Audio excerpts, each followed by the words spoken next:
Israel ও Iran একটি সম্পূর্ণ ও সর্বাত্মক যুদ্ধবিরতিতে সম্মত হয়েছে বলে সামাজিক মাধ্যম ট্রুথ সোশ্যালে পোস্ট করে ঘোষণা দিয়েছেন ডোনাল্ড ট্রাম্প। তবে ইরান বা ইসরায়েল কোনো দেশের পক্ষ থেকে এই বিষয়টি নিশ্চিত করা হয়নি। ট্রুথ সোশ্যালে মঙ্গলবার ভোরে করা ট্রাম্পের পোস্টে তিনি লেখেন যে 6 ঘন্টার মধ্যে ইসরায়েল ও ইরানের মধ্যে সম্পূর্ণ ও সর্বাত্মক যুদ্ধবিরতি 12 ঘন্টার জন্য কার্যকর হবে। সেটিকে যুদ্ধের সমাপ্তি হিসেবেও বিবেচনা করা হবে বলে তার পোস্টে উল্লেখ করেন তিনি। পোস্টে দাবি করা হয় এই যুদ্ধবিরতির শুরু করবে ইরান। তবে সবশেষ ইরানের পররাষ্ট্রমন্ত্রী Abbas Araghchi social media platform এক্সে একটি পোস্ট করে জানিয়েছেন, স্থানীয় সময় ভোর 4টার পর যদি তার দেশের ওপর আর হামলা না হয় তাহলে ইসরায়েলে ইরানের আর পাল্টা হামলা চালানোর ইচ্ছে নেই। অন্যদিকে ইরানের ইসলামিক রেভলিউশনারি গার্ড কোর আইআরজিসির সাথে সংশ্লিষ্ট ফার্স্ট নিউজ এজেন্সি ট্রাম্পের যুদ্ধবিরতির দাবিকে সম্পূর্ণ মিথ্যে বলে দাবি করে খবর প্রকাশ করেছে।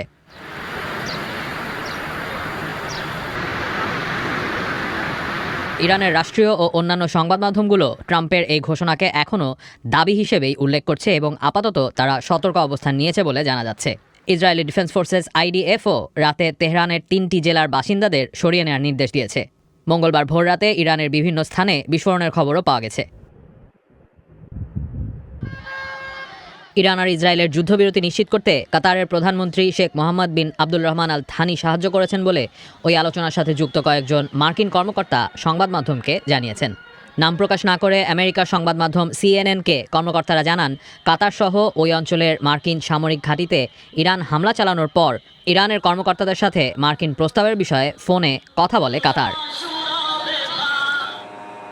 এর আগে সোমবার রাতে কাতারের আল উদেইদ বিমান ঘাঁটিতে মিসাইল হামলা করে ইরান। ওই হামলার আগে যুক্তরাষ্ট্রকে তারা জানিয়েছিল বলে ট্রাম্প আরেকটি পোস্টে উল্লেখ করেন। ওই পোস্টে ট্রাম্প জানান যে ইরান 14টি মিসাইল নিক্ষেপ করেছিল এবং তার সবগুলোই প্রতিহত করা হয়েছে। বিশেষজ্ঞরা বলছেন, কাতারে ইরানের এই হামলাটি যথেষ্ট হিসেব করেই চালানো হয়েছে, কারণ হামলায় কোনো হতাহতের ঘটনা ঘটেনি এবং আমেরিকাকে আগে থেকে সতর্ক করা হয়েছিল হামলার বিষয়ে।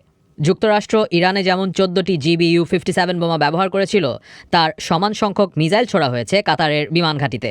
তাই যুক্তরাষ্ট্রের হামলার জবাবে কাতারে হওয়া ওই হামলাকে ইরানের মুখ রক্ষার হামলা বলেই মনে করছেন বিশেষজ্ঞরা।